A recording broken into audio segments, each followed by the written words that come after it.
ഇതൊന്നും അല്ല, നിനക്ക് എന്തോന്ന് കിടക്കുന്നുണ്ട് വരാൻ, ഇങ്ങനെ എപ്പോഴും പറയുമായിരുന്നു.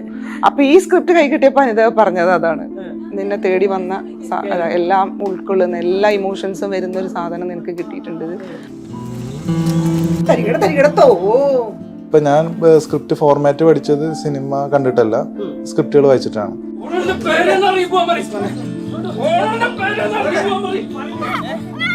ഒരു 100 ഷോർട്ട് ഫിലിം ചെയ്തിട്ടുണ്ടാവും നമ്മള്. ചെറിയ ഇത് 2 മിനിറ്റിന്റെ 1 മിനിറ്റിന്റെ 10 മിനിറ്റിന്റെ അരമണിക്കൂറിന്റെ അങ്ങനെ പല സൈസിൽ പല രീതിയിൽ നമ്മള് ചെയ്തിട്ടുണ്ട്. 100+ ചെയ്തിട്ടുണ്ട്.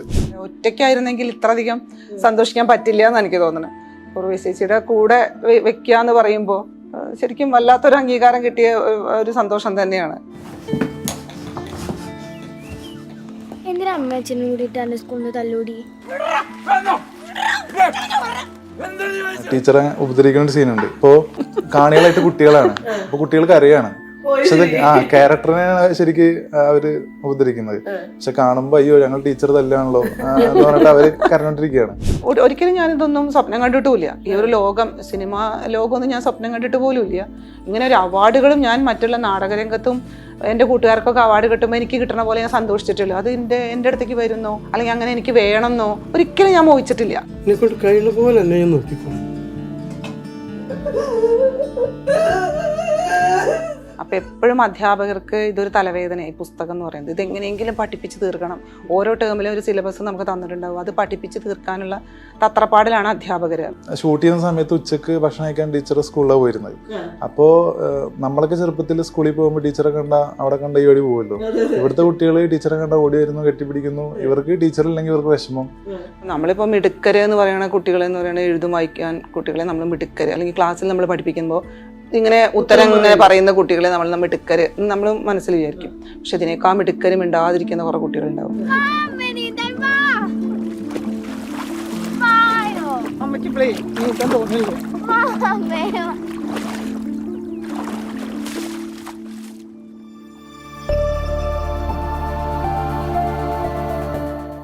തടവ് സിനിമ റിലീസിന് വേണ്ടിയിട്ട് റെഡി ആയിട്ടിരിക്കുകയാണ്. 21-നാണ് റിലീസ്. സാധാരണ എല്ലാവരും സിനിമ തിയേറ്ററിൽ വരുന്നതിൻ്റെ ഒരു വലിയ എക്സ്പെക്റ്റേഷൻ ഉണ്ടാവും. ഇവിടെ സംഭവിച്ചിട്ടുള്ളതെന്ന് വെച്ചാൽ IFFKയിൽ ഗംഭീരമായിട്ടുള്ള അഭിപ്രായം വന്നിട്ടുള്ള ഒരു സിനിമയാണ്. ഒപ്പം സംസ്ഥാന സർക്കാരിൻ്റെ കഴിഞ്ഞ വർഷത്തെ മികച്ച നടിക്കും നവാഗത സംവിധായകനുള്ള അവാർഡ് കിട്ടിയ സിനിമയും കൂടിയിട്ടാണ്. മികച്ച നടി എന്നുള്ളൊരു ലേബലിലാണ് സിനിമ റിലീസ് ചെയ്യാൻ പോകുന്നത്. അത് എത്രത്തോളം ബാധ്യതയാണോ ആവുന്നത്, സന്തോഷമാണോ, എങ്ങനെയാണ്? എല്ലാം ഉണ്ട്. നല്ല സന്തോഷമുണ്ട്. ഏറ്റവും മുൻപന്തിയിൽ നിൽക്കുന്നത് സന്തോഷം തന്നെയാണ്. കാരണം ഇതിപ്പോൾ ഈ അവാർഡ് പ്രഖ്യാപനത്തിന് ശേഷം എൻ്റെ അധ്യാപക സുഹൃത്തുക്കളും നാടക സുഹൃത്തുക്കളും കുട്ടികളും എല്ലാവരും നാട്ടുകാരും എല്ലാവരും ഇതെവിടെ കാണും എന്ന് അന്വേഷിച്ച് നടക്കുന്ന ഒരു അപ്പം എല്ലാവർക്കും ഭയങ്കര സന്തോഷമാണ്. എല്ലാവരും ആഘോഷിക്കുന്ന പോലെയാണിത്. റിലീസ് എന്ന് പറയുമ്പോൾ ആ ഒരു സന്തോഷത്തിൽ തന്നെ. പിന്നെ ഇതെങ്ങനെ ആളുകൾ റിസീവ് ചെയ്യും, അല്ലെങ്കിൽ തിയേറ്ററിൽ എത്തുമോ കാണുമോ, അങ്ങനെയുള്ളൊരു പേടിയൊക്കെ ഉണ്ട്. എന്നാലും ഞങ്ങൾക്ക് നല്ല പ്രതീക്ഷയാണ്. ഫാസിലിനും ഇതേ ഒരു അവസ്ഥ ഉണ്ടാവും എനിക്ക് തോന്നുന്നു. കാരണം ആളുകളുടെ എക്സ്പെക്റ്റേഷൻ ഭയങ്കര വലുതായിരിക്കും. മികച്ച നവാഗത സംവിധായകന്റെ സിനിമയാണ് പ്രേക്ഷകർക്ക് മുന്നിലേക്ക് വരാൻ പോകുന്നത്, ഓൾറെഡി സെറ്റ് ചെയ്ത് വെച്ചിട്ടുള്ള. ഇല്ല, ഇത് നമ്മളെ വളരെ സാധാരണക്കാർക്കൊക്കെ റിലേറ്റ് ചെയ്യാൻ പറ്റുന്ന വളരെ സിമ്പിൾ ആയിട്ടുള്ളൊരു സിനിമയാണ്. അപ്പൊ യാതൊരു അങ്ങനൊന്നും കാണാണ്ട് ചുമ്മാ സിനിമ, അങ്ങനെയാണ് എൻ്റെ ആഗ്രഹം. ഫെസ്റ്റിവൽ സർക്കിളിൽ അങ്ങനെയുള്ള സിനിമ കാണുന്ന ആൾക്കാർക്കൊക്കെ അവരൊക്കെ വളരെ എൻജോയ് ചെയ്തിരുന്നു.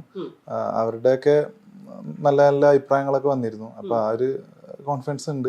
ഉർവശിയുടെ ഒപ്പാണല്ലോ അവാർഡ് പങ്കിട്ടത്. അതും ഒരു വലിയ അച്ചീവ്മെന്റും കൂടിയിട്ടാണ്. കമൽഹാസൻ പറഞ്ഞിട്ടുണ്ട്, അവരുടെ അടുത്ത് കൂടെ അഭിനയിക്കുന്ന സമയത്താണ് ഭയങ്കരമായിട്ട് കോമ്പറ്റീഷൻ മൂഡിൽ അഭിനയിച്ചിട്ടുള്ള. ഉർവശിന്റെ അടുത്ത് പിടിച്ചു നിൽക്കുക എന്നൊക്കെ പറയുന്നത് വലിയ കാര്യമായിട്ട് എല്ലാ റിവ്യൂസിലൊക്കെ ഇങ്ങനെ ആളുകൾ പറയുന്നത്. ആ അഭിനയവും ടീച്ചറിന്റെ അഭിനയവും ഒരേ തലത്തിൽ കണ്ടിട്ട് ആ ജൂറി മികച്ച നടിക്കുള്ള അവാർഡ് കിട്ടി. അപ്പൊ എന്താ തോന്നിയത് ഒരു നടി എന്നുള്ള രീതിയിൽ? കുറെ കാലമായിട്ട് തിയേറ്ററിലൊക്കെ പെർഫോം ചെയ്യുന്ന ഒരാളും കൂടിയിട്ടാണല്ലോ. ഞാൻ സത്യം പറഞ്ഞാൽ എനിക്ക് വിശ്വസിക്കാൻ കഴിഞ്ഞില്ല. ഒരുപാട് സന്തോഷമുണ്ട്. ഒറ്റയ്ക്കായിരുന്നെങ്കിൽ ഇത്രയധികം സന്തോഷിക്കാൻ പറ്റില്ല എന്ന് എനിക്ക് തോന്നുന്നത്.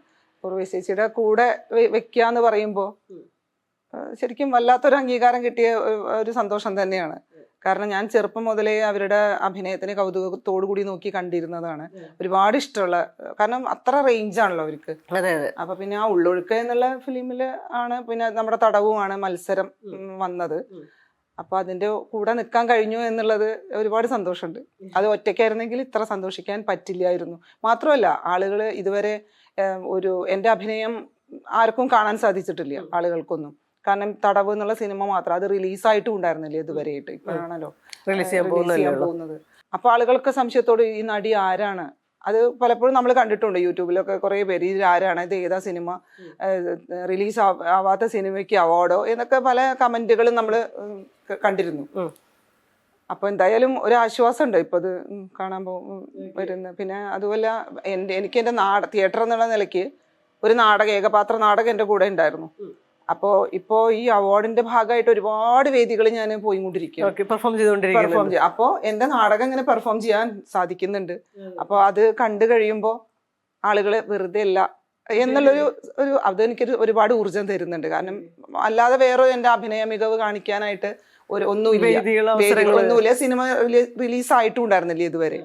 അപ്പൊ എന്തായാലും ആ ഒരു നാടകത്തിനെ ഞാൻ ഒരുപാട് സ്നേഹിക്കുന്നു. കാരണം അതിങ്ങനെ കളിച്ച് നടക്കാൻ പറ്റുന്നു, എൻ്റെ അഭിനയം മറ്റുള്ളവർക്ക് മുന്നിൽ കാഴ്ചവെക്കാൻ കഴിയണു, അതിനൊരു സന്തോഷം. ഈ ബീന ടീച്ചറെ, ഇപ്പൊ അറിയാം ആളുകൾക്ക് ഈ പറയുന്നത് പോലെ നാടകത്തിന്റെ ഒരു തട്ടില് ഗംഭീര കക്ഷിയാണെന്ന് ആൾക്കാർക്ക് അറിയാം. നിങ്ങൾ എങ്ങനെയാണ് ടീച്ചറിനെ പിക്ക് ചെയ്തത്? ഈ ക്യാരക്ടറിന് ആപ്റ്റാണ് ടീച്ചർ എന്ന് പല ഓപ്ഷൻസും തോന്നാലോ സിനിമ ചെയ്യുമ്പോൾ, എങ്ങനെ ടീച്ചറിലേക്ക് എത്തുന്നത്? ഞാൻ 2019 ഫസ്റ്റ് ഇൻഡിപെൻഡന്റ് ആയിട്ടുള്ള ഷോർട്ട് ഫിലിം ചെയ്യുന്നത് അതിര്. അപ്പൊ എനിക്ക് ഒരു 10-20 ആക്ടേഴ്സിന് വേണം. അപ്പോൾ പല ഏജ് ഗ്രൂപ്പിലുള്ള പല 40 വയസ്സ് 50 വയസ്സ് ചെറിയ കുട്ടികൾ. അപ്പോൾ ഇതെല്ലാം കൂടി എല്ലാവരും കൂടി ഒരു ഏരിയ ആകുമ്പോൾ നമുക്ക് കുറച്ചും കൂടി എളുപ്പമാണ്. നമ്മൾ ചെറിയ രീതിയിലാണ് ഷൂട്ട് ചെയ്യുന്നത്. അങ്ങനെയാണ് ടീച്ചറെ പരിചയപ്പെടുന്നത് അത് ഷൂട്ട് ചെയ്യാൻ വേണ്ടി. അപ്പൊ ടീച്ചറാണ് അതിലൊരുവിധം എല്ലാ ആർട്ടിസ്റ്റിനെയും സെറ്റ് ചെയ്ത് തന്നത്. അപ്പോൾ അതിൽ ഷൂട്ട് ചെയ്തു. പിന്നെ നമ്മൾ 2 വർഷത്തിന് ശേഷം പിറ എന്ന് പറഞ്ഞ ഷോർട്ട് ഫിലിം ചെയ്തു. അപ്പോൾ ഈ 2 സിനിമയിലും വർക്ക് ചെയ്തപ്പോൾ തന്നെ നമ്മൾ ഭയങ്കര ക്ലോസ് ആയി. പിന്നെ ടീച്ചറുടെ ചെറിയ വേഷമല്ലേ ചെയ്തേക്കുന്നത്? അതെ, 2ലും ക്യാരക്ടർ റോളാണ്, ലീഡല്ല. അപ്പോൾ ടീച്ചർ ഷൂട്ട് ചെയ്യുമ്പോൾ നമുക്ക് അറിയാൻ പറ്റുന്നുണ്ട് എത്രത്തോളം ആ ഒരു ഡെപ്തുള്ള, അത്രയും അടിപൊളിയായിട്ട് അവർക്ക് ചെയ്യാൻ പറ്റുന്നുണ്ടായിരുന്നു. അപ്പൊ തന്നെ എനിക്കിങ്ങനെ ഒരു ഐഡിയ വന്നു, ടീച്ചർ വെച്ചൊരു ഫുൾ ലെങ്ത് പരിപാടി ചെയ്താൽ കൊള്ളാന്ന് തോന്നി. അങ്ങനെ ടീച്ചർ മനസ്സിൽ കണ്ടിട്ട് തന്നെയാണ് സ്ക്രീൻ പ്ലേ സെറ്റ് ചെയ്തത്. ഞാൻ ഐഡിയ വന്നപ്പോ തന്നെ ടീച്ചറായിട്ട് ഡിസ്കസ് ചെയ്തു. പിന്നെ സ്ക്രീൻ പ്ലേയുടെ ഓരോ ഘട്ടത്തിലും ടീച്ചറായിട്ട് ഡിസ്കസ് ചെയ്തിട്ടുണ്ടായിരുന്നു. ചുരുക്കം പറഞ്ഞാൽ ടീച്ചറുടെ ഒപ്പമുള്ള ഒരു കമ്മ്യൂണിക്കേഷനിലാണ് സിനിമയുടെ ഒരു ഇത് രൂപപ്പെട്ടത്.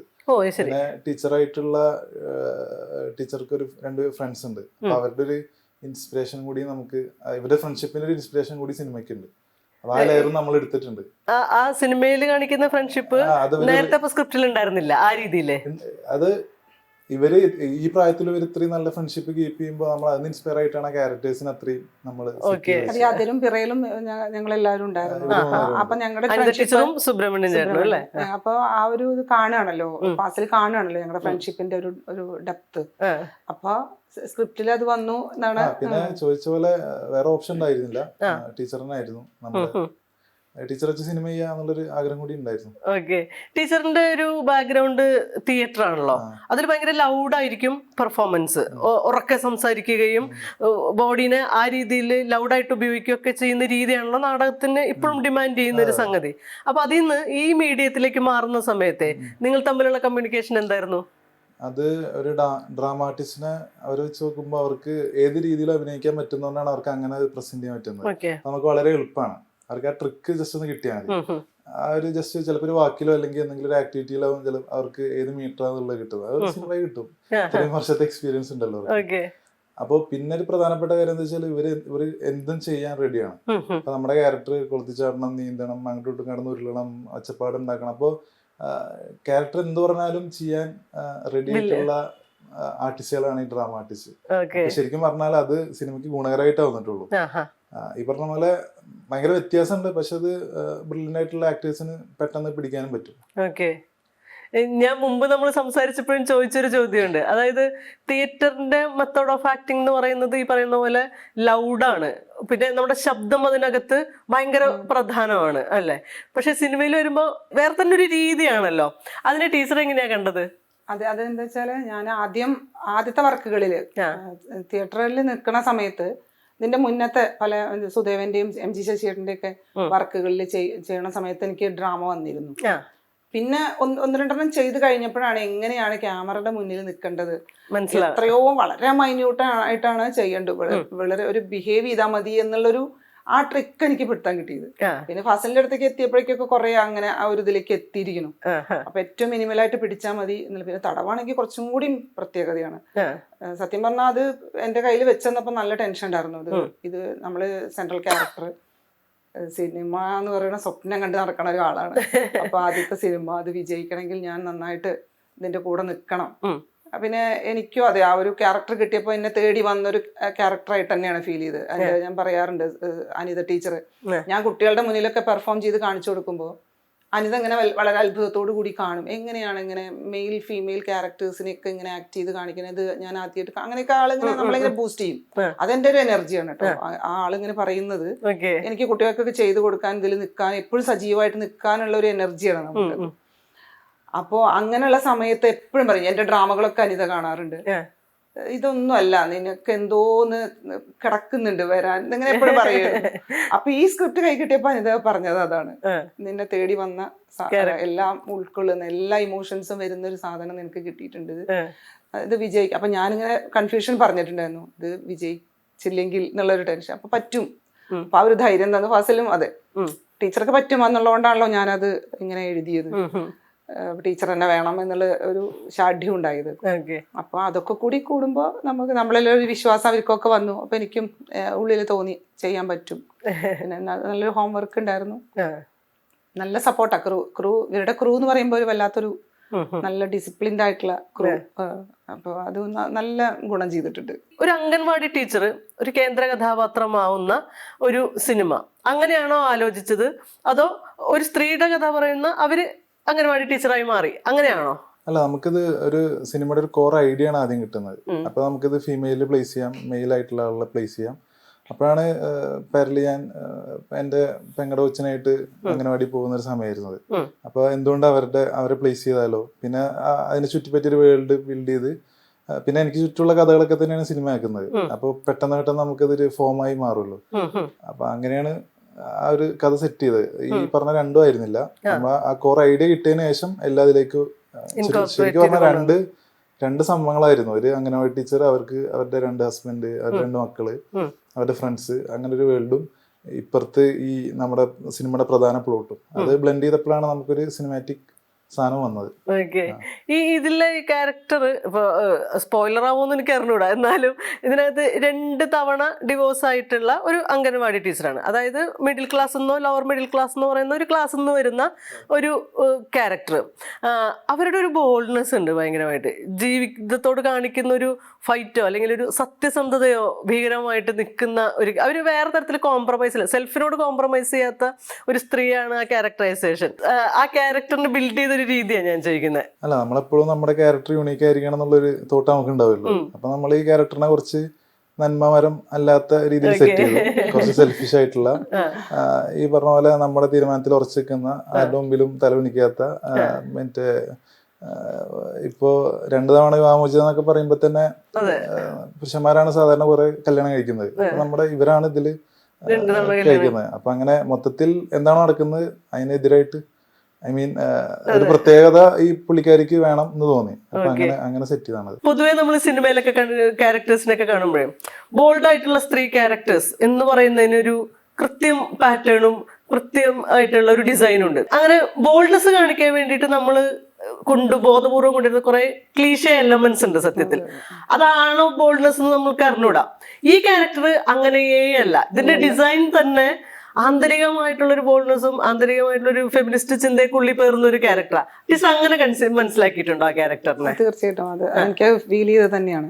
വളരെ എന്താ വെച്ചാൽ ഒട്ടും ലൗഡാവാതെ വളരെ ലളിതമായിട്ട് അതിനെ പറഞ്ഞു വെക്കുന്ന ഒരു രീതി സിനിമയിൽ ഉടനീളമുണ്ട്. അത് ഒരു ഫിസിക്കൽ ഇതിലോ അല്ലെങ്കിൽ പെരുമാറ്റത്തിൽ അത് വെച്ചാൽ വളരെ ഇന്നറാണ്. ആ ഒരു ഫീലിങ്സ് മൊത്തം അങ്ങനെയാണ്. ആ ബോൾഡ്നെസ് കാണിക്കാനായിട്ട് അത് വളരെ ലളിതമായിട്ടാണ് അതിനെ കൊണ്ടുപോകുന്നത്, ഒട്ടും ലൗഡ് അല്ലാണ്ട്. അത് എന്തോ എനിക്കത് പേടിയുണ്ടായിരുന്നു, ശരിക്കും എവിടെയെങ്കിലും പാളി പോകുമോ എന്നൊക്കെ എനിക്ക് നല്ലോണം ടെൻഷൻ ഉണ്ടായിരുന്നു. അപ്പൊ അത് വിജയിച്ചു എന്നാണ് മറ്റുള്ളവരിൽ നിന്ന് മനസ്സിലാക്കാൻ കഴിഞ്ഞത്. ഒരു പാരലൽ സിനിമ എന്ന് പറഞ്ഞിട്ട് ലേബൽ ചെയ്ത് കഴിഞ്ഞാലേ മാർക്കറ്റിൽ അതിനെ വിജയിപ്പിച്ചെടുക്കുക എന്ന് പറയുന്നത് ഒരു ടാസ്കാ. അത് നമുക്കറിയാം. ഈ ഒരുപാട് സിനിമകൾ ഉണ്ടാവുന്നുണ്ട്, പുതിയ സംവിധായകർ ഉണ്ടാവുന്നുണ്ട്, നല്ല തോട്ടുകൾ ഉണ്ടാവുന്നുണ്ട്, മേക്കിങ്ങിൽ ഡിഫറൻസ് കൊണ്ടുവരാനുള്ള ശ്രമം നടക്കുന്നുണ്ട്. പക്ഷേ നമ്മുടെ ഇൻഡസ്ട്രി എന്ന് പറയുന്നത് ഇപ്പോഴും വലിയ താരങ്ങളെ ഡിമാൻഡ് ചെയ്യുന്ന, അതിൻ്റെ മാർക്കറ്റിങ്ങിൽ തിയേറ്റർ കിട്ടാനൊക്കെ താരങ്ങളെയും പ്രൊഡക്ഷൻ ഹൗസിനെയൊക്കെ ബ്രാൻഡഡ് ആയിട്ടുള്ള സംഗതികളിൽ വിൽക്കപ്പെടുന്ന ഒരു മാർക്കറ്റ് തന്നെയാണ് ഫിലിം ഇൻഡസ്ട്രി എന്ന് പറയുന്നത്. അപ്പം നമ്മുടെ സിനിമ IFFKയിൽ വന്നു, അത്തരത്തിലുള്ളൊരു ലേബലിങ്ങും നല്ല സിനിമ എന്നുള്ള ഒക്കെ എങ്കിൽ പോലും റിലീസ് ചെയ്യാൻ ഇത്രയും വൈകിട്ടുണ്ട്. അതിൻ്റെ ഒരു മാർക്കറ്റിൽ നമ്മുടെ പെർഫോമൻസിന് എന്തൊക്കെയാണ് ഒരു ഇന്നത്തെ ഒരു സിനിമാ ലോകം ഡിമാൻഡ് ചെയ്യുന്നതെന്നാണ് തോന്നിയിട്ടുള്ളത്? പ്രധാനമായിട്ടും നമ്മുടെ കയ്യിൽ വലിയ വലിയ താരങ്ങളില്ല, അതുകൊണ്ട് തന്നെ നമുക്കിത് മാർക്കറ്റ് ചെയ്യാൻ വളരെ ബുദ്ധിമുട്ടാണ്. പിന്നെ ആൾക്കാരിലേക്ക് എത്തിക്കാനും വളരെ ചെറിയ രീതിയിലുള്ള ബുദ്ധിമുട്ടുകളുണ്ട്. കാരണം അറിയുന്ന ഒരാളുടെ പടമാകുമ്പോൾ ആൾക്കാർക്ക് തിയേറ്ററിൽ വരാനും പിന്നെ അതിൻ്റെതായ ബിസിനസ്സിനുള്ള സാധ്യതയൊക്കെ അവിടെ കൂടുതലാണ്. നമ്മളെ സംബന്ധിച്ച് എല്ലാവരും പുതിയ ആൾക്കാരാണ്. ഇപ്പൊ ടെക്നീഷ്യൻസ് ആയാലും ആക്ടേഴ്സ് ആയാലും എല്ലാവരും പുതിയ ആൾക്കാരാണ്. അപ്പോൾ ഈ പറഞ്ഞ പോലെ നമുക്ക് അത് റിലീസ് ചെയ്യാനുള്ള ആ ഒരു ബുദ്ധിമുട്ടുകൊണ്ടാണ് നമുക്ക് ഇത്രയും ഒരു വൈകിയത്. പക്ഷെ അപ്പോൾ നമ്മൾ വിശ്വസിക്കുന്നത് നമ്മളെ സിനിമ എല്ലാവരും കാണും. കാരണം ഈ പറഞ്ഞ പോലെ ഒരു പാരലൽ സെറ്റപ്പിലല്ല നമ്മളിത് ഷൂട്ട് ചെയ്തും കൺസീവ് ചെയ്തൊക്കെ. നമുക്ക് ഇഷ്ടപ്പെട്ട രീതിയിൽ നമ്മൾ ഷൂട്ട് ചെയ്യുന്നു, അത് ആൾക്കാർക്കും ഇഷ്ടപ്പെടണം എന്നുള്ള ചിന്തയിലാണ് നമ്മളിത് സെറ്റ് ചെയ്തത്. പ്രധാനമായിട്ടും നമുക്ക് ഇഷ്ടപ്പെടണം, ഇത് പറയുമ്പോൾ അല്ലെങ്കിൽ ആൾക്കാരെ കാണിക്കുമ്പോൾ അവർക്ക് ഇഷ്ടപ്പെടണം. അപ്പൊ ആ ഒരു രീതിയിലാണ് നമ്മളിത് സെറ്റ് ചെയ്തിട്ടുള്ളത്. അപ്പോ ഈ ചില സിനിമകളിൽ പറഞ്ഞ പോലെ നമുക്ക് വലിയ ആർട്ടിസ്റ്റുകൾ ഇല്ലെങ്കിലും ആൾക്കാർ വളരെ നല്ല രീതിയിൽ ആസ്വദിക്കാറുണ്ട്. ആ ഒരു രീതിയിലേക്ക് നമ്മുടെ സിനിമയും എത്തണം. അങ്ങനത്തെ ഒരു മാറ്റം ഇൻഡസ്ട്രിയിൽ വന്നിട്ടുണ്ടോ? കുറെ സിനിമകൾ വരുന്നുണ്ടല്ലോ, ഇപ്പൊ പുതിയ സംവിധായകരുടെ സിനിമ വരുന്നുണ്ട്, മാർക്കറ്റിൽ വിജയിക്കുന്നുണ്ട്. അപ്പൊ അതൊരു ട്രെൻഡായിട്ട് മാറുന്നുണ്ടോ? അങ്ങനെ നിരീക്ഷിച്ചിട്ടുണ്ടോ? അത് പ്രത്യേകിച്ച് മലയാള സിനിമയിൽ അങ്ങനെയുള്ള മാറ്റം വളരെ അധികം ഉണ്ട്. കാരണം ഇവിടെ ചെറിയ ചെറിയ സിനിമകൾ പോലും നല്ലതാണെങ്കിൽ നല്ല രീതിയിൽ ശ്രദ്ധിക്കപ്പെടുന്നുണ്ടല്ലോ. ആ ഒരു പ്രതീക്ഷയാണ് നമുക്കുള്ളത്. തിയേറ്റർ ആർട്ടിസ്റ്റ് ആണ്, അതിന് പാരലായിട്ട് അധ്യാപനവും കൊണ്ടുപോകുന്നത്. ആ പഠിപ്പിക്കലും ഒരു പെർഫോമൻസ് ആയിട്ട് ആസ്വദിക്കുന്ന ഒരാളാണ്. ടീച്ചറിന്റെ തിയേറ്റർ ഈ പറയുന്ന അധ്യാപനത്തിൽ എത്രത്തോളം സഹായകരമായിട്ടുണ്ട്? കുഞ്ഞുണ്ണി മാഷ് പറഞ്ഞിട്ടുണ്ട്, ശിഷ്യനും ഗുരുവിനും മധ്യത്തിൽ പാഠപുസ്തകം വലിയൊരു തടസ്സമല്ലോ എന്ന്. അപ്പൊ എപ്പോഴും അധ്യാപകർക്ക് ഇതൊരു തലവേദന, ഈ പുസ്തകം എന്ന് പറയുന്നത്. ഇത് എങ്ങനെയെങ്കിലും പഠിപ്പിച്ച് തീർക്കണം. ഓരോ ടേമിലും ഒരു സിലബസ് നമുക്ക് തന്നിട്ടുണ്ടാവും, അത് പഠിപ്പിച്ച് തീർക്കാനുള്ള തത്രപ്പാടിലാണ് അധ്യാപകർ. അപ്പൊ ശരിക്കും ഈ പാഠപുസ്തകം വല്ലാത്തൊരു തടസ്സം തന്നെയാണ്. അപ്പൊ ഈ കുട്ടികൾ എത്രത്തോളം കുട്ടികളിൽ ഇത് എത്തണം എന്നുള്ളത്, നമ്മളിത് ഈ ഒരു കർമ്മം ചെയ്തുകൊണ്ടിരിക്കുന്ന കുട്ടികൾ ചിലപ്പോൾ വേറെ വല്ല ലോകത്തൊക്കെ ഇരിക്കും. അപ്പൊ അവരുടെ മൈൻഡും ബോഡിയും ഒന്നിച്ച് ആ ഒരു പഠന പ്രക്രിയയിൽ പങ്കെടുക്കുമ്പോഴേ ശരിക്കും യഥാർത്ഥ പഠനം നടക്കുന്നത്. അപ്പൊ അതിനെ എങ്ങനെ ഒന്ന് ചിന്തിച്ചതാണ്. അപ്പൊ എനിക്ക് അങ്ങനെ ആലോചിച്ചപ്പോ തിയേറ്റർ എങ്ങനെ ക്ലാസ്സിൽ കൊണ്ടുവരാം. അപ്പൊ അതുകൊണ്ട് തന്നെയാണ് ഞാൻ സയൻസ് വിഷയം പഠിച്ച ഞാൻ ഭാഷ കൈകാര്യം ചെയ്യാൻ, എനിക്ക് ഭാഷ പഠിച്ചു വാങ്ങി. ഞാൻ മലയാളവും ഇംഗ്ലീഷും പഠിപ്പിക്കാന്ന് പറഞ്ഞു. അങ്ങനെ ഞാൻ ഇതിനെ പാഠഭാഗങ്ങളെ തിയേറ്ററുമായിട്ട് ബന്ധിപ്പിച്ച കഥകളെ നമ്മൾ നാടകം കളിക്കാനായിട്ട് അവരോട് പറയും. അപ്പൊ നാടകം എന്ന് പറയുമ്പോൾ ശരിക്കും പറഞ്ഞാൽ ഒരുപാട് കലകളുടെ ഒരു സമ്മേളനം തന്നെയാണല്ലോ. അപ്പോൾ നമ്മളിപ്പോൾ മിടുക്കര് എന്ന് പറയുന്ന കുട്ടികളെ എന്ന് പറയുന്നത് എഴുതും വായിക്കാൻ കുട്ടികളെ നമ്മൾ മിടുക്കര്, അല്ലെങ്കിൽ ക്ലാസ്സിൽ നമ്മൾ പഠിപ്പിക്കുമ്പോൾ ഇങ്ങനെ ഉത്തരം ഇങ്ങനെ പറയുന്ന കുട്ടികളെ നമ്മൾ മിടുക്കര് നമ്മൾ മനസ്സിൽ വിചാരിക്കും. പക്ഷെ ഇതിനേക്കാൾ മിടുക്കരും ഉണ്ടാകാതിരിക്കുന്ന കുറെ കുട്ടികളുണ്ടാവും. അപ്പൊ ഇങ്ങനെ ഒരു നാടകം ആക്കി മാറ്റൂ ഇതിനെ എന്ന് പറയുമ്പോൾ വല്ലാത്തൊരു അത്ഭുതങ്ങളാണ് ക്ലാസ്സിൽ ഉണ്ടാവുക. കാരണം അവർക്ക് അവിടെ ചെയ്യാം, ഓരോരുത്തരും അവനവൻ്റെ സ്പേസ് തന്നെ അടയാളപ്പെടുത്താൻ എവിടെയാണ് സ്പേസ് നോക്കി നടക്കും. അപ്പൊ ചിലർ നന്നായിട്ട് സ്ക്രിപ്റ്റ് എഴുതും, ചിലവർ അതിന് വേണ്ട മ്യൂസിക് നല്ല വരികളൊക്കെ ഉണ്ടാക്കും, ചില കുട്ടികൾ നന്നായി പാടും, അതിന് സംഗീതം കൊടുക്കും, ചില കുട്ടികൾ അതിലേക്കുള്ള പ്രോപ്പർട്ടീസ് ആർട്ട് വർക്കുകൾ ചെയ്യുന്നു, മനോഹരമായിട്ട് ചെയ്യുന്നു. അപ്പൊ അത് ചിലപ്പോൾ എഴുതാനും വായിക്കാനും അറിയാത്ത കുട്ടിയായിരിക്കും അത് ചെയ്യുന്നുണ്ടാവുക. അപ്പം പിന്നെ ഈ നാടകത്തിന് വേണ്ട പിന്നെ മ്യൂസിക് പ്ലേ ചെയ്യുന്ന ലാപ്ടോപ്പ് ഒക്കെ ഉപയോഗിക്കുന്ന കുട്ടികളുണ്ടാവും. അപ്പം നമ്മളിതൊരു അവരുടെ പെർഫോമൻസ് ആയിട്ട് ചെയ്യുമ്പോൾ അവർക്ക് എല്ലാവർക്കും ഒരു ഇടം കിട്ടുകയാണ്. അപ്പം ഈ കുട്ടികൾ എനിക്ക് ഇങ്ങനെ കഴിവുണ്ടല്ലേ, അപ്പം അത് തിരിച്ചറിയണം ആ കുട്ടി. അപ്പം തന്നെ ആ കുട്ടിക്ക് പഠനം കുറച്ചും കൂടി ഞാനും കൂടി ഉൾപ്പെട്ടതാണ് ഈ ഒരു പ്രവർത്തനം, ഒട്ടും ഒക്കെ പോവും. പിന്നെ ഒരു പെർഫോമൻസ് കഴിയുമ്പോഴേക്കും ആ കുട്ടികളുടെ ഒരു ആത്മവിശ്വാസം, വല്ലാത്തൊരു ആത്മവിശ്വാസമാണ് അവർക്ക്. അപ്പോൾ അവർ ഓട്ടോമാറ്റിക്കലി ആ ഒരു ഭാഷയോട് ആ ഒരു വിഷയത്തിനോട് അടുക്കുന്നു. വല്ലാത്തൊരു ചേഞ്ചാണ് അവരിൽ കണ്ടുകൊണ്ടിരിക്കുന്നത്. തന്നോടന്നെ ഒരു ഇഷ്ടം അവർക്ക് വരും. അവർ തിരിച്ചറിയണം എൻ്റെ മേഖല എന്ത്, എൻ്റെ കഴിവെന്ത് എന്നവർ തിരിച്ചറിയുന്നൊരു, അത് വല്ലാത്തൊരു അപ്പൊ അതാണ് തിയേറ്ററും ഞാൻ ക്ലാസ്സിൽ കൊണ്ടുവരുന്നത്. ഒരു ടീച്ചർക്ക് സാധ്യത ഇപ്പൊ നിങ്ങൾക്കോ അല്ലെങ്കിൽ അനിത ടീച്ചറോ ഒക്കെ വേണമെങ്കിൽ അങ്ങനെ ചെയ്യുന്നുണ്ടാവും. നമ്മുടെ സ്കൂളിന്റെ മൊത്തം അറ്റ്മോസ്ഫിയറിലെ അങ്ങനെ ഒരു സംഗതി നടക്കുന്നില്ലല്ലോ. ഞങ്ങളുടെ സ്കൂളിൽ നിങ്ങളുടെ സ്കൂളിൽ നിന്ന് മാത്രമല്ല ഞാൻ പറയണേ, പൊതുവെ സ്കൂളുകളിൽ ടീച്ചേഴ്സ് ശരീരത്തിന്റെ മേലെ വരെ ഭയങ്കര ഇൻഹിബിഷൻസ് ഉള്ള ടീച്ചേഴ്സ് ആയിരിക്കും ഉണ്ടാവുക. അതിനെ നമ്മൾ ഒറ്റപ്പെട്ട സംഭവങ്ങളൊക്കെ ആയിട്ട് ഇതിനെ കണക്കാക്കുമ്പോൾ നമ്മൾ സ്കൂളിൽ ഇത് മൊത്തത്തിൽ അപ്ലൈ ചെയ്യാനൊക്കെ ശ്രമിച്ചിട്ടുണ്ടോ? അറിയോ, സ്കൂളിൽ മൊത്തം നമ്മൾ ഇത് ചെയ്തുകൊണ്ടിരിക്കുന്നത്. ഞങ്ങളിപ്പോ ഓരോ ഡിവിഷനിൽ മൊത്തം കുട്ടികളെ പെർഫോമൻസ്. ഇപ്പൊ LPയുടെ മൊത്തം സെറ്റ് ആയി കഴിഞ്ഞു. പ്രീ പ്രൈമറി മുതൽ അതിപ്പോ ഒരൊറ്റ ദിവസം ഞങ്ങൾ അത് ചെയ്യാൻ പോവാണ്. അപ്പൊ എല്ലാ കുട്ടികളും നമ്മുടെ സ്കൂളിലെ എല്ലാ കുട്ടികളും സ്റ്റേജിൽ കയറും ഈ തിയേറ്ററിന്റെ. അപ്പൊ നമ്മൾ എന്താ വെച്ചാല് ഇവരിപ്പോ ഞങ്ങളുടെ LP ടീച്ചേഴ്സ് മൊത്തം ഇപ്പൊ നമ്മളെ പോലെ ആക്ടേഴ്സ് ഒന്നുമല്ല. പക്ഷെ അവർക്കൊന്നും കുട്ടികളെ ഗൈഡ് ചെയ്ത് കൊടുത്താൽ മതി, അവരെ ഒന്ന് ഗൈഡ് ചെയ്ത് കൊടുത്താൽ മതി. അപ്പൊ അത് അവര് ഭയങ്കര മിറാക്കിളാണ് ഉണ്ടാക്കിക്കൊണ്ടിരിക്കുന്നത്. അതിപ്പോ ഞങ്ങൾ 8 വർഷമായി ഈ രീതിയിൽ മുന്നോട്ട് കൊണ്ടുപോയിരിക്കുന്നു. അതുകൊണ്ട് തന്നെ നമ്മുടെ അടുത്ത് നിന്ന് പോകുന്ന കുട്ടികൾ മറ്റുള്ള സ്കൂളിൽ എത്തുമ്പോൾ ആ ഒരു ചേഞ്ച് ടീച്ചേഴ്സ് നമ്മളോട് പറയാറുണ്ട്. ഹൈസ്കൂളിലൊക്കെ എത്തുമ്പോൾ നമ്മുടെ സ്കൂളിൽ നിന്ന് പോകുന്ന കുട്ടികളുടെ ഒരു ചേഞ്ച് അവരെടുത്ത് പറയാറുണ്ട്. നമ്മുടെ സ്കൂളിന്റെ പേരായിരുന്നു പരുതൂർ CEUP. പിന്നെ എന്താ വെച്ചാൽ ഇപ്പൊ ടീച്ചേഴ്സിനൊക്കെ ഒരുപാട് എംപവർമെന്റ് ട്രെയിനിങ്സ് ഒക്കെ കിട്ടുന്നുണ്ട്. അപ്പൊ അതിൽ കുറച്ചൊക്കെ താല്പര്യം കാണിക്കുന്ന ടീച്ചേഴ്സ് അതുമായി മുന്നോട്ട് കൊണ്ടുപോകുന്നുണ്ട് കേട്ടോ. പിന്നെ ഇപ്പൊ അവസാനം വെച്ചിട്ട് ഇപ്പൊ ഞാൻ 2 വർഷം കൂടെ ഉള്ളൂ ഈ ഒരു സർവീസിൽ. അതിന്റെ മുന്നേ ഞാൻ വിചാരിക്കാതെ ഒരു അംഗീകാരം കൂടെ എനിക്ക് കിട്ടുന്നു. ഞാൻ പാഠപുസ്തക കമ്മിറ്റിയിലുണ്ട്.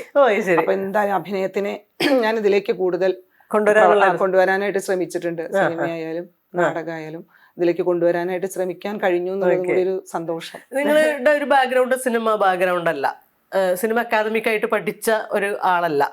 കോളേജിൽ ഇപ്പൊ മാത്സ് പഠിച്ച ആളാണ്. കോളേജിൽ ചെയ്താണ് നിങ്ങൾ സിനിമയിലേക്ക് വരുന്നത്. സിനിമേന്റെ എല്ലാ ടെക്നിക്കൽ വശവും അറിയാവുന്ന ഒരു ടീമാണ് ഇതിനകത്ത് വരുന്നത്. അതുപോലെ തന്നെ ഈ 3 സിനിമ ചെയ്തപ്പോഴും ഒരു നാടിനെ മൊത്തത്തിൽ കണ്ടുകൊണ്ട് അവിടുത്തെ ആളുകൾ അപ്പൊ 2 തരത്തിലുള്ള ടീമിനെ രൂപപ്പെടുത്തിയിട്ടുണ്ട്. പൊതുവെ പുറത്തൊക്കെ നമ്മൾ കണ്ടിട്ടുണ്ട് അങ്ങനെ ഒരു വലിയ വർക്ക്ഷോപ്പൊക്കെ നടത്തി, ഈ സിനിമേന്റെ പുറകിലും ഒരു വർക്ക്ഷോപ്പൊക്കെ നടത്തിയിട്ടുള്ള ഒരു രീതി. അതായത് ഒരു തിയേറ്ററിന്റെ ഒരു ഫോം സിനിമയിലേക്ക് അഡാപ്റ്റ് ചെയ്ത പോലത്തെ ഒരു തോന്നൽ എനിക്ക് വന്നു. അതായത് ആ ഒരു കൂട്ടായ്മനെ രൂപപ്പെടുത്തിയതിന് ശേഷം സിനിമ ഉണ്ടാക്കുക എന്ന് പറയുന്നത്, കുറെ പ്രൊഫഷണൽസിനെ കൊണ്ടുവന്നിട്ട് ഒരു ഗ്രൂപ്പ് ഉണ്ടാക്കുന്നതിനേക്കാൾ അവിടെ നിന്ന് രൂപപ്പെടുന്ന ഒരു സംഗതി ഇതിനകത്ത് ഉണ്ട് എന്ന് തോന്നി. സിനിമേന്റെ ഇൻഡസ്ട്രി ശീലം അതല്ലല്ലോ. ഞാൻ പഠിച്ച കോളേജിൽ നിന്നാണ് എന്റെ ഒപ്പം വർക്ക് ചെയ്യുന്ന ടെക്നീഷ്യൻസ് ഒക്കെ. അപ്പൊ നമ്മൾ ഒരുമിച്ച് സിനിമ പഠിച്ച ആളുകളല്ല, എല്ലാവരും എന്റെ കൂടെ നമ്മൾ ഒരുമിച്ച് ഇങ്ങനെ ചെറിയ ഷോർട്ട് ഫിലിംസ് ഒക്കെ എടുത്തിട്ടാണ് ഈ ക്രാഫ്റ്റ് എല്ലാവരും പഠിച്ചെടുത്തത്. അപ്പൊ മിക്കവർക്കും എല്ലാ പരിപാടീസും അറിയാം, എഡിറ്റ് ചെയ്യാനും സൗണ്ട് ചെയ്യാനും എല്ലാവർക്കും എല്ലാം അറിയാം. അപ്പോ പിന്നെ ഈ ആദ്യ സിനിമ ചെയ്യുമ്പോൾ ടീച്ചറായിട്ട് കണക്ട് ചെയ്യുന്നു. അപ്പൊ ആ നാട്ടിൽ നിന്ന് നമ്മൾ സിനിമ ഷൂട്ട് ചെയ്യുന്നു. പിന്നെ ഞങ്ങള് ഷൂട്ട് ചെയ്യുന്ന സമയത്ത് ഉച്ചക്ക് ഭക്ഷണം കഴിക്കാൻ ടീച്ചർ സ്കൂളിലാണ് പോയിരുന്നത്. അപ്പോ നമ്മളൊക്കെ ചെറുപ്പത്തിൽ സ്കൂളിൽ പോകുമ്പോൾ ടീച്ചറെ അവിടെ കണ്ട ഈ വഴി പോകുമല്ലോ. ഇവിടുത്തെ കുട്ടികൾ ടീച്ചറെ കണ്ട ഓടി വരുന്നു, കെട്ടിപ്പിടിക്കുന്നു. ഇവർക്ക് ടീച്ചർ ഇല്ലെങ്കിൽ ഇവർക്ക് വിഷമം.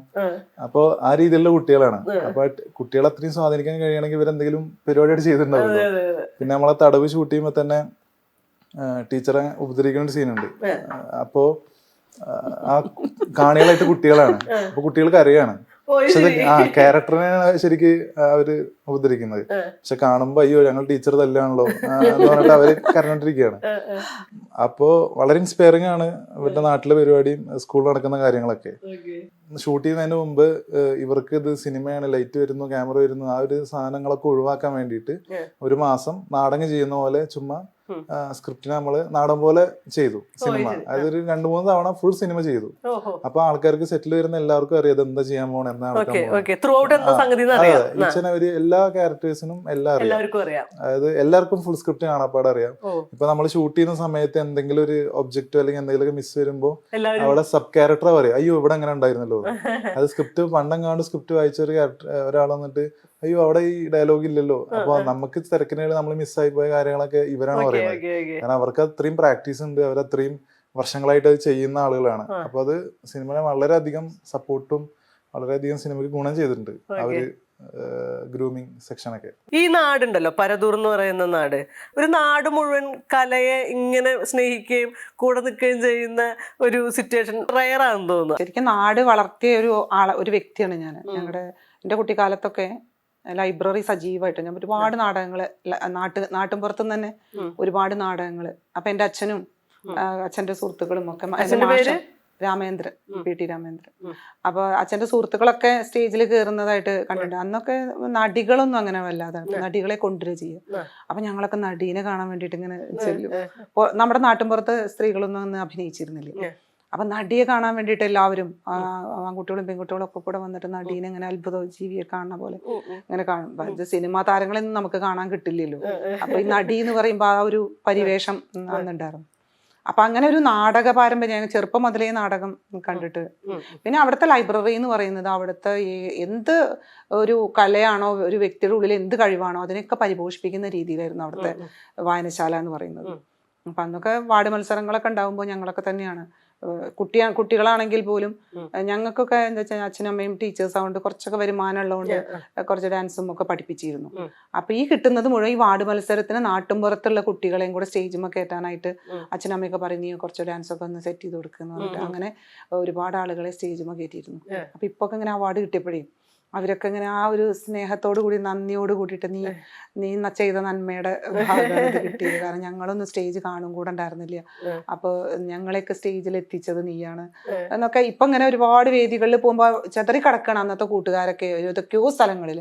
അപ്പൊ അവിടെ എത്തുമ്പോ എന്നെ കാണാൻ വേണ്ടിയിട്ട് അവർ ഓടിക്കൂടുക, അന്നത്തെ ഒരു അനുഭവങ്ങൾ പങ്കുവയ്ക്കുക.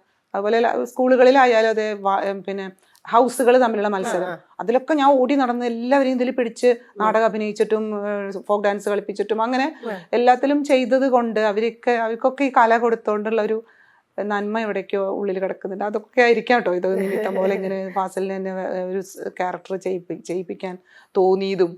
അല്ലെങ്കിൽ ഒക്കെ ഒരിക്കലും ഞാനിതൊന്നും സ്വപ്നം കണ്ടിട്ടുമില്ല. ഈ ഒരു ലോകം സിനിമാ ലോകമൊന്നും ഞാൻ സ്വപ്നം കണ്ടിട്ട് പോലും ഇല്ല. ഇങ്ങനെ ഒരു അവാർഡുകളും ഞാൻ മറ്റുള്ള നാടകരംഗത്തും എൻ്റെ കൂട്ടുകാർക്കൊക്കെ അവാർഡ് കിട്ടുമ്പോൾ എനിക്ക് കിട്ടണ പോലെ ഞാൻ സന്തോഷിച്ചിട്ടില്ല. അത് എൻ്റെ അടുത്തേക്ക് വരുന്നോ അല്ലെങ്കിൽ അങ്ങനെ എനിക്ക് വേണമെന്നോ ഒരിക്കലും ഞാൻ മോഹിച്ചിട്ടില്ല. കാരണം ഞാൻ ഓരോ സ്റ്റേജ് ചെയ്യുമ്പോഴും കാണികൾ മുഴുവൻ കൈയടിക്കും. അപ്പൊ എനിക്ക് ഭയങ്കര അവാർഡ് കിട്ടിയ പോലെ ആയി.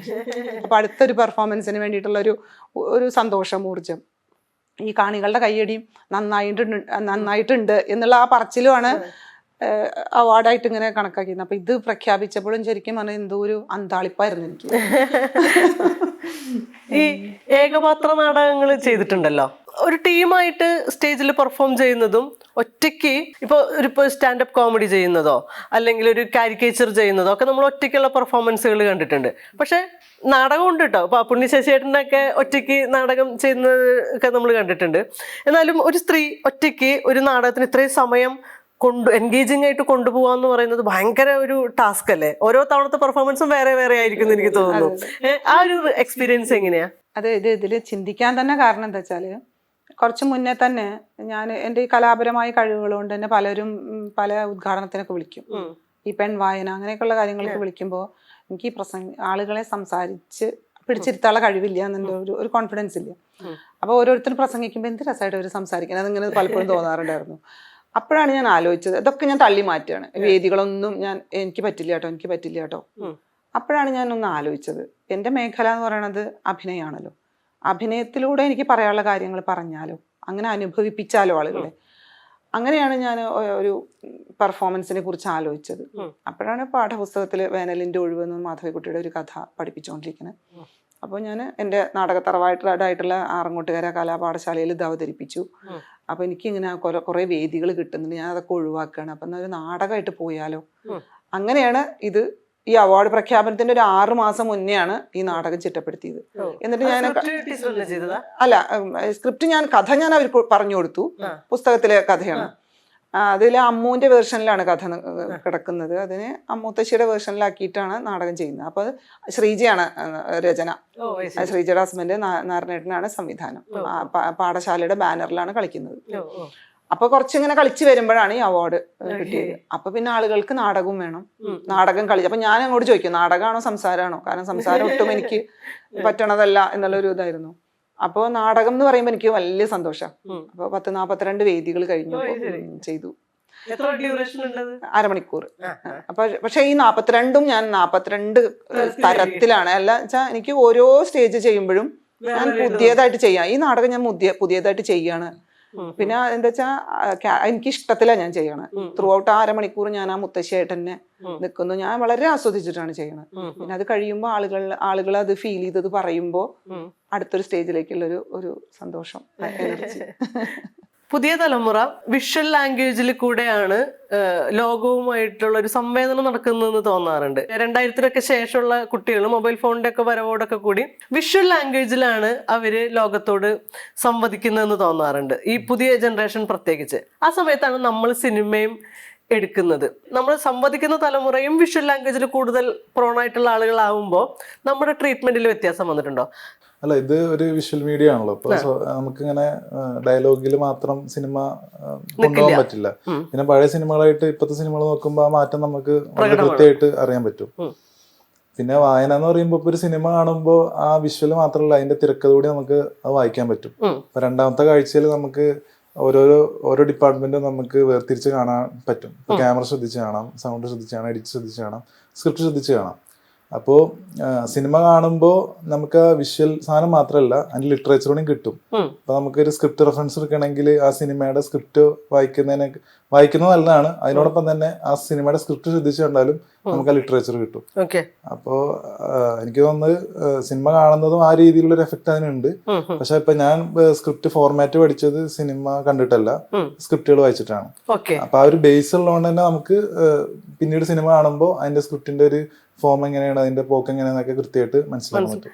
ഇതിപ്പോ തിയറി പഠിക്കുന്ന സമയത്ത് അങ്ങനെ ഉണ്ടല്ലോ, ഒരു സ്ക്രിപ്റ്റില് ഇത്ര മിനിറ്റ് കഴിയുമ്പോൾ ഇങ്ങനെ ഒരു സാധനം ഹാപ്പൻ ചെയ്യണം, അത് ഇന്റർവെല്ലിന് ഇങ്ങനെ അങ്ങനെയൊക്കെ ആണല്ലോ അതിന്റെ ഒരു തിയററ്റിക്കൽ ഫോം എന്ന് പറയുന്നത്. അപ്പൊ അങ്ങനെ പഠിച്ചിട്ടില്ലാതെ തിരക്കഥകൾ വായിച്ച് പഠിക്കുന്ന എക്സ്പീരിയൻസ് ഒന്നുമില്ല. ആരുടെയൊക്കെ തിരക്കഥകളാണ് വായിച്ചിട്ടുള്ളത്? ഞാനത് MTD ആണ് കൂടുതലും വായിച്ചിട്ടുള്ളത്. അത് സിനിമ കണ്ടതിന് ശേഷം സ്ക്രിപ്റ്റ് വായിച്ചു നോക്കും. അപ്പൊ നമുക്ക് പുള്ളി ഇങ്ങനെയുള്ളത് എഴുതിയത്, അതുകൊണ്ടാണ് അങ്ങനെ ഷൂട്ട് ചെയ്തത്.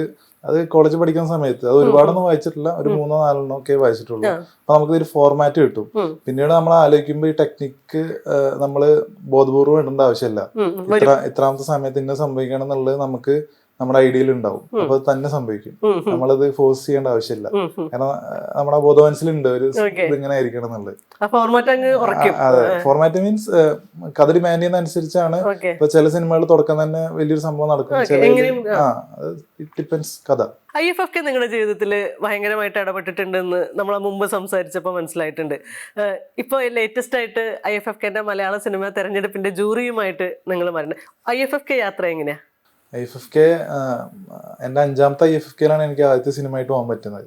അപ്പൊ എല്ലാ IFFK പോകുമ്പോഴും നമ്മുടെ സിനിമ കൂടെ കാണിക്കാണല്ലോ, നല്ലൊരു ചിന്ത ഉണ്ടായിരുന്നു. പിന്നെ IFFKക്ക് പോക്ക് തുടങ്ങിയതിനു ശേഷമാണ് ലോക സിനിമകൾ ഞാൻ കൂടുതലും കാണാൻ തുടങ്ങിയത്. അതിന് മുമ്പേ എല്ലാവരും പറയുന്ന സിനിമകളില്ലേ, ഗോഡ് ഫാദർ അങ്ങനെയുള്ള സിനിമകൾ നമ്മൾ കണ്ടിട്ടുള്ളൂ. അല്ലാണ്ട് വളരെ ഇറാനിയൻ സിനിമകൾ അല്ലെങ്കിൽ ആ രീതിയിലുള്ള സിനിമകളൊക്കെ കൂടുതലും കണ്ടു തുടങ്ങിയത് ഫെസ്റ്റിവൽസിന് പോക്ക് തുടങ്ങിയിട്ടാണ്. അപ്പൊ ആ രീതിയിലുള്ള മാറ്റം വളരെ നന്നായിട്ടുണ്ട്. കാരണം അവിടുത്തെ സിനിമകൾ കാണുമ്പോൾ നമുക്കും നമ്മുടെ നാട്ടിലും ഇങ്ങനത്തെ സിനിമകൾ ചെയ്യാലോ എന്നുള്ളൊരു ഇൻസ്പിറേഷനും ഐഡിയ കിട്ടാറുണ്ട്. ഒരു സ്ത്രീ എന്നുള്ള രീതിയിലെ പൊതുവെ അധ്യാപനം സ്ത്രീകൾക്ക് ഏറ്റവും സൂട്ടായിട്ടുള്ള ജോലിയാണ് എന്നുള്ളൊരു ആക്ഷേപമുണ്ട്. എന്ന് വെച്ച് കഴിഞ്ഞാൽ രാവിലെ 10 മണി തൊട്ടിട്ട് 5 മണി വരെ ജോലി ചെയ്യാം, ശനിയും ഞായറും അവധിയായിരിക്കും, 2 മാസം അവധിയായിരിക്കും. അതായത് നേരത്തെ വീട്ടിലെ പണിയെല്ലാം ചെയ്ത് സ്കൂളിൽ പോവുകയും തിരിച്ചു വന്ന് വീണ്ടും വീട്ടിലെ പണിയിലേക്ക് പ്രവേശിക്കുകയും ചെയ്യാൻ പറ്റുന്ന ഒരു കുടുംബത്തിന് അനുകൂലമായ ജോലിയാണെന്നാണ് അത് പൊതുവെ. ടീച്ചർ അതിൽ നിന്ന് വിടുതൽ നേടിയിട്ടുള്ള ഒരാളാണെന്ന് എനിക്ക് തോന്നുന്നുണ്ട്. ടീച്ചറിന്റെ ഒരു സ്ത്രീ എന്നുള്ളൊരു പേഴ്സണൽ ലൈഫ് ഈ ആക്ടിവിറ്റീസിന്റെ ഉള്ളിലൊക്കെ എങ്ങനെയാ പോകുന്നത്?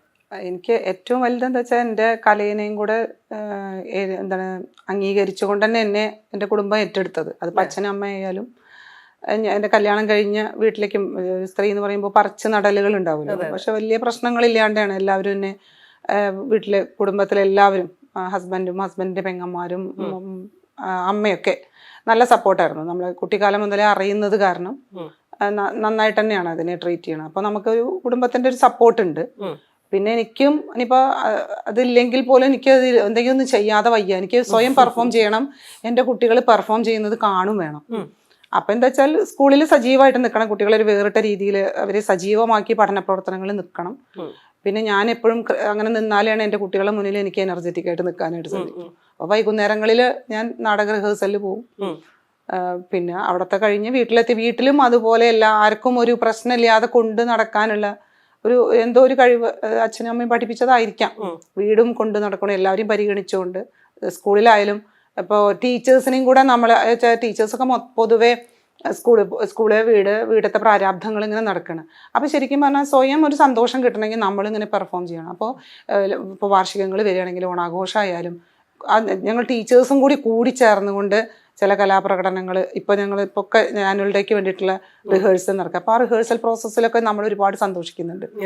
അപ്പോൾ എപ്പോഴും നമ്മൾ ഈ കലയെ ഇങ്ങനെ ഉള്ളിലിങ്ങനെ കൊണ്ട് നടന്നാൽ തന്നെയാണ് നമുക്ക് സന്തോഷമായിട്ടും ക്രിയാത്മകമായിട്ടൊക്കെ ഇരിക്കാനായിട്ട് സാധിക്കുള്ളൂ. അപ്പോൾ ചെയ്യുന്നതൊക്കെ ഇങ്ങനെ സന്തോഷമായിട്ട് ചെയ്യാനായിട്ട് സാധിക്കും. മറ്റത് ഭയങ്കര മടുപ്പായിരിക്കും. നമ്മളിപ്പോൾ വെറും ടീച്ചിങ് ആയിട്ട് ഇങ്ങനെ പോയി കഴിഞ്ഞാൽ അതൊരു മടുപ്പ് തന്നെയാണ്.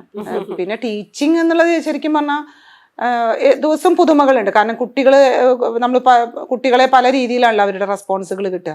അത് ആസ്വദിക്കുകയാണെങ്കിൽ ശരിക്കും പറഞ്ഞിട്ടുണ്ടെങ്കിൽ പുതുമകൾ തന്നെയാണ്. നമ്മുടെ വേറെ ഏത് ഈ ജീവനില്ലാത്ത ഫയലുകളോട് ചേർന്നിരിക്കുന്നത് പോലെ മറ്റുള്ള ഓഫീസ് വർക്കുകളുടെ അപ്പുറത്താണ് ജീവനുള്ള കുട്ടികളായിട്ടാണ് നമ്മൾ സംവദിക്കുന്നത്. അപ്പോൾ എപ്പോഴും നമ്മൾ പുതുമകൾ തന്നെയാണെങ്കിൽ പോലും അത് മാത്രമായിട്ടിരിക്കുമ്പോൾ നമുക്ക് ശരിക്കും എപ്പോഴെങ്കിലുമൊക്കെ മടുപ്പ് തോന്നാം. പക്ഷെ അത് മടുക്കാതിരിക്കണമെങ്കിൽ നമ്മളും ഇങ്ങനെ വേറെ കുറച്ചും കൂടി മേഖലകളിലൂടെ ഇങ്ങനെ പോയിക്കൊണ്ടിരിക്കണം എന്നാണ് എനിക്ക് തോന്നുന്നത്. അപ്പോൾ ശരിക്കും പറഞ്ഞാൽ 24 ഉറങ്ങുന്ന അല്ലാത്ത സമയത്ത് മുഴുവൻ നമ്മളിങ്ങനെ എന്താണ് ഇനി കുട്ടികൾക്ക് ഇങ്ങനെ ഇത് ചെയ്യണം, അതിനെക്കുറിച്ച് തന്നെ ആയിരിക്കും നമ്മൾ ചിന്തിച്ചുകൊണ്ടിരിക്കുക. അല്ലെങ്കിൽ ചിലപ്പോൾ നമ്മൾ ചെയ്യുന്ന വർക്ക് അതിനെങ്ങനെ ഭംഗിയാക്കണം. അപ്പോൾ നമുക്ക് ശരിക്കും പറഞ്ഞാൽ അനാവശ്യമായിട്ടുള്ള നമ്മളെങ്ങനെ ഡിസ്കറേജ് ചെയ്തുകൊണ്ടിരിക്കുന്ന ചിന്തകളൊക്കെ ഒരുവിധം നമുക്ക് മാറ്റിയെടുക്കാൻ സാധിക്കുന്നു. സ്ത്രീകളെപ്പോഴും ഈ പ്രാരാബ്ദങ്ങളെ തലയിലേറ്റ് ഇങ്ങനെ സമ്മർദ്ദങ്ങളായിട്ട് നടക്കുന്നവർക്ക് ഇത്തരം ഒരു ആക്ടിവിറ്റീസ് ഉണ്ടെങ്കിൽ നമുക്ക് ഒരുപാട് ചെയ്യുന്നതിനൊക്കെ ലൈവായിട്ട് നിർത്താനും സന്തോഷമായിട്ട് നിർത്താനില്ല അങ്ങനെ നിർത്താൻ പറ്റുമെന്നാണ് മനസ്സിലാക്കുന്നത്. അതേപോലെ തന്നെ നിങ്ങളുടെ സൗഹൃദങ്ങൾ സ്ത്രീകൾക്ക് പൊതുവെ ഒരു കാലഘട്ടം വരെ ഉണ്ടായിരുന്ന സൗഹൃദങ്ങളൊക്കെ അവരുടെ വിവാഹത്തോടു കൂടി ഇല്ലാതാവുന്ന ഒരു പൊതു കാഴ്ച നമ്മൾ കാണാറുണ്ട്. എന്ന് മാത്രമല്ല അതിനെ നിലനിർത്തുക എന്ന് പറയുന്നതും അവർക്കൊരു പ്രശ്നമാണ്. ഇപ്പൊക്കെ മാറ്റങ്ങൾ വന്നിട്ടുണ്ടാവാം, എന്നാലും അതിനെ കൊണ്ടുപോവുക എന്നൊക്കെ പറയുന്നത്. ടീച്ചറിന്റെ സൗഹൃദങ്ങള് ഇപ്പൊ ഈ സിനിമയിലേക്ക് വരെ ഇൻസ്പയർഡ് ആയിട്ടുള്ള സൗഹൃദമാണ് ആ ഒരു കൂട്ടായ്മ കലയും ഒക്കെ ഇൻകോർപ്പറേറ്റ് ചെയ്തിട്ടുള്ള ഒരു സംഗതിയാണ്. സൗഹൃദത്തിനെ എങ്ങനെയാ പറയാ? നല്ല സൗഹൃദങ്ങൾ ഉണ്ടാവുക എന്ന് പറയുമ്പോൾ നമുക്കൊരു നല്ല പാർട്ട്ണറെ കിട്ടണേക്കാൾ അപ്പുറത്തേക്ക് ഞാൻ വിശ്വസിക്കുന്നു. അത് വേണ്ടെന്ന് പറയല്ല, അല്ലാതെ നമുക്കെല്ലാം ഷെയർ ചെയ്യാൻ പറ്റുന്ന ഒരു റിലേഷൻ സൗഹൃദം എന്ന് പറയുന്നത് അത് ശരിക്കും ഭാഗ്യവതിയാണ്. ഞങ്ങളുടെ ഒരു സൗഹൃദം എന്ന് പറയുന്നത് ബിയോണ്ട് എക്സ്പെക്ടേഷൻ എന്ന് പറയില്ല, ആ ഒരു രീതിയിൽ തന്നെയാണ് കിടക്കുന്നത്. നമ്മളെപ്പോഴും നവീകരിച്ചു കൊണ്ടിരിക്കാനായിട്ട് ഇപ്പം നമുക്ക് എന്തെങ്കിലും പ്രശ്നങ്ങളുണ്ടെങ്കിലും അത് ഷെയർ ചെയ്യുമ്പോൾ അത് അങ്ങോട്ടും ഇങ്ങോട്ടും പറയുന്ന ഈഗോ ഇല്ലാണ്ട് മുന്നോട്ട് പോകാൻ ഇനി അങ്ങോട്ട് അങ്ങനെ തന്നെ കഴിയട്ടെ. ഏതെങ്കിലും ഒരു നിമിഷത്തിൽ പോലും ആ ഒരു ഈഗോ വെച്ചിട്ട് നമ്മുടെ സൗഹൃദം മുറിയാതിരിക്കട്ടെ എന്ന് ഞാൻ എപ്പോഴും പ്രാർത്ഥിച്ചുകൊണ്ടിരിക്കുന്നത്. അതൊരു വല്ലാത്ത ശക്തി തന്നെയാണ് ശരിക്കും. ആദ്യത്തെ ഒരു മെയിൻ സ്ട്രീം സിനിമയിൽ തന്നെ മികച്ച നടിക്കുള്ള അവാർഡ് കിട്ടി. അതൊരു ബാധ്യതയായിട്ട് മാറാം ഒരു പക്ഷേ, അല്ലെങ്കിൽ തുടരവസരങ്ങൾ വലുതായിട്ട് വരികയും ചെയ്യാം. എന്താണ് ആക്ച്വലി സംഭവിച്ചിട്ടുള്ളത്? നല്ല വർക്കുകൾ വന്നാൽ ചെയ്യണം എന്നുണ്ട്. അധ്യാപിക എന്നുള്ള നിലയ്ക്ക് തുടരണം. 2 വർഷം കൂടെയാണ് സ്കൂളിൽ സജീവമായി നിൽക്കണം. പിന്നെ നാടകം കൊണ്ടുപോകണം. നല്ല സിനിമകൾ വന്നാൽ ചെയ്യണം തന്നെയാണ്. പിന്നെ ഇപ്പൊ പലരും എന്നോട് ഇങ്ങനെ പറഞ്ഞു അവാർഡ് ഇങ്ങോട്ട് കിട്ടിക്കഴിഞ്ഞാൽ ഇനി ചറവറാന്ന് സിനിമയാവും എന്ന്. അതൊന്നും ഞാൻ അങ്ങനെ എക്സ്പെക്ട് ചെയ്യണില്ല. അതിന്റെ വഴിക്ക് വരട്ടെ, നല്ലത് കിട്ടിയാൽ നന്നായി ചെയ്യാം. പക്ഷെ എന്തായാലും നാടകവും സിനിമയും ആ ലോകം വളരെ വ്യത്യാസമാണെന്ന് എനിക്ക് മനസ്സിലായി. ഒരു അംഗീകാരം കിട്ടിയപ്പോൾ ആളുകൾ നമ്മളെ നോക്കി കാണുന്നതും. പക്ഷെ എന്നാലും ആ ഒരു ഞങ്ങളുടെ ടീച്ചർ എന്നുള്ള രീതിയിൽ ഒരു ചേർത്ത് പിടിക്കലും കൂടി ഉണ്ട്. അത് എല്ലാവരും കൂടി സന്തോഷിക്കുന്നത് കൊണ്ടായിരിക്കാം. ഈ അവാർഡ് ഒരു സംവിധായകൻ എന്നുള്ള രീതിയിൽ വലിയ റെക്കഗ്നിഷൻ ആണല്ലോ. 2 IFFK എന്നും സംസ്ഥാന സർക്കാരിന്റെ ഭാഗത്തു നിന്നുള്ള വലിയ റെക്കഗ്നിഷനാണ്. അപ്പോൾ അത് ഒരു ബാധ്യതയായിട്ടാണോ തോന്നുന്നത്, അതൊരു എനർജി ആയിട്ടാണോ അത് മുന്നിലേക്കുള്ള? എനർജിയാണ്. അത് ഇനിയും കിട്ടണം, ഇനി ഇതുപോലെ നല്ല സിനിമകൾ ചെയ്യണം, ഒരു എനർജിയാണ്. അത് സന്തോഷമാണ്. ബാധ്യത ഒന്നുമില്ല. ഇനിയിപ്പോ അടുത്ത് കിട്ടിയില്ലെങ്കിൽ കുഴപ്പമില്ല, അടുത്തേല് പിടിക്കാം. പിന്നെ നമ്മള് സിനിമ എന്നാണെന്നാണ് ഏറ്റവും ബേസിക്കലി അവിടെ കിട്ടിയ സന്തോഷം. നിങ്ങൾ പഠിച്ചത് ഈ ഒട്ടും സിനിമയല്ലല്ലോ. ഈ സിനിമ ആഗ്രഹം വരുന്നത് എങ്ങനെയാ? അത് പലർക്കും പല രീതിയിലാണ്. അപ്പൊ എനിക്ക് ഞാൻ ചെറുപ്പം മുതലേ കൂടുതലും സിനിമ തിയേറ്ററിലായിരുന്നു. കൂടുതൽ സമയം ഇൻവെസ്റ്റ് ചെയ്ത് തിയേറ്ററിലാണ്. അപ്പോ സിനിമകൾ ഒരുപാട് കണ്ട സിനിമ റിപ്പീറ്റ് കണ്ട് ദിവസം ഒരു സിനിമയിലും കാണണം എന്നുള്ള ഒരു അവസ്ഥയിലേക്ക് എത്തി ഒരു സമയത്ത്. അപ്പൊ ഒരു 10ാം ക്ലാസ്സൊക്കെ എത്തിയപ്പോഴാണ് ഇത് ഇവര് എങ്ങനെ ഷൂട്ട് ചെയ്യണ് ആ ഒരു ചിന്ത വന്നു തുടങ്ങിയത്. അപ്പൊ അങ്ങനെയാണെങ്കിൽ നമുക്കൊരു സിനിമ ചെയ്യാം. അപ്പൊ നോക്കുമ്പോ എങ്ങനെ ചെയ്യാം, എന്ത് ചെയ്യാം ഒന്നും അറിയില്ല. ക്യാമറ ആണെന്ന് മാത്രം അറിയാം. അപ്പൊ അങ്ങനെ ക്യാമറ ചെയ്യുന്ന ആൾക്കാരൊക്കെ കണ്ടുപിടിച്ച് അങ്ങനെയാണ് സെറ്റ് ആയത്. അത് വിശദമായിട്ട് പറ. അല്ല, അത് അങ്ങനെ കോളേജിലെത്തിയപ്പോ ഒരാൾ ക്യാമറ പിടിച്ച് നടക്കുന്നു, ഒരാൾ എഡിറ്റ് ചെയ്ത് നടക്കുന്നു, ഒരാൾ മ്യൂസിക് ചെയ്യുന്നു, ഒരാൾ അഭിനയം എന്ന് പറഞ്ഞ് നടക്കുന്നു.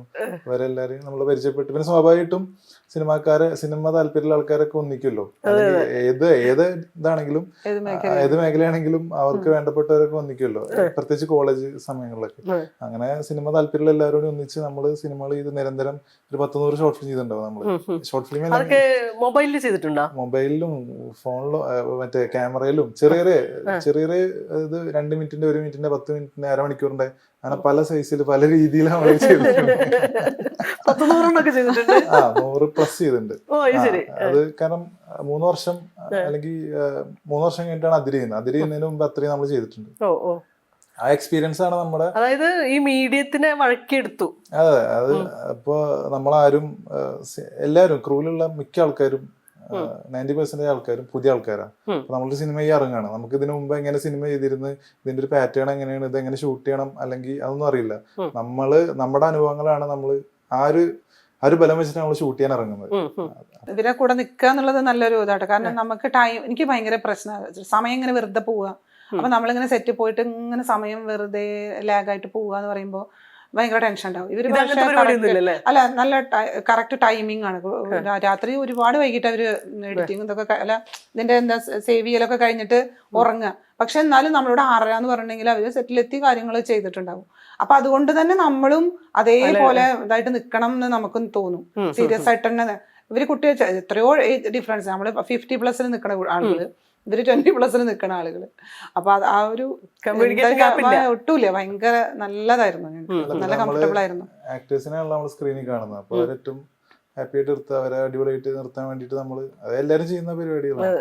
പിന്നെ നമ്മള് തടവ് സംഭവിക്കാൻ കാരണം തന്നെ ഇപ്പൊ അതിര് ഒരു ഷോർട്ട് ഫിലിം ഫെസ്റ്റിവലില് നമ്മുടെ കോ പ്രൊഡ്യൂസർ അതില് ഒരു IDSFK എന്ന് കണ്ടിട്ടുണ്ടായിരുന്നു. അപ്പൊ മൂപ്പർക്ക് അങ്ങനെ വർക്ക് ആയിട്ടാണ് തടവില് പുള്ളി ഇന്നാവുന്നത്, നമ്മുടെ കോ പ്രൊഡ്യൂസർ പ്രമോദ് ദേവ്. അപ്പൊ അങ്ങനെ കൂടിയാണ് തടവ് സംഭവിക്കുന്നത്. ഈ തടവിനകത്ത് ഭയങ്കര ഇമോഷണൽ ആയിട്ടുള്ള ഒരുപാട് സീക്വൻസുകളുണ്ട്. ഭയങ്കര മൈന്യൂട്ടായിട്ടുള്ള എക്സ്പ്രഷൻസിൽ കൂടെയാണ് ഈ ക്യാരക്ടറിനെ ഇങ്ങനെ ബിൽഡ് ചെയ്ത് കൊണ്ടുവന്നിട്ടുള്ളത്. ടീച്ചർ നടത്തിയിട്ടുള്ള ഒരു ഒബ്സർവേഷൻസ് ഒക്കെ എന്താ ചുറ്റുമുള്ള സ്ത്രീകളുടെ? അങ്ങനെ എനിക്കൊരു ഒബ്സർവ് ചെയ്തു എനിക്ക് അറിയാതെ സംഭവിച്ചിട്ടുണ്ടായിരിക്കാം. ഞാൻ ഇതിന് വേണ്ടിയിട്ട് ഇങ്ങനെ ഒബ്സർവേഷൻ ഉണ്ടായിട്ടില്ല. അത് ഓട്ടോമാറ്റിക്കലി അങ്ങനെ സംഭവിച്ച് വന്നതാ തോന്നുന്നു.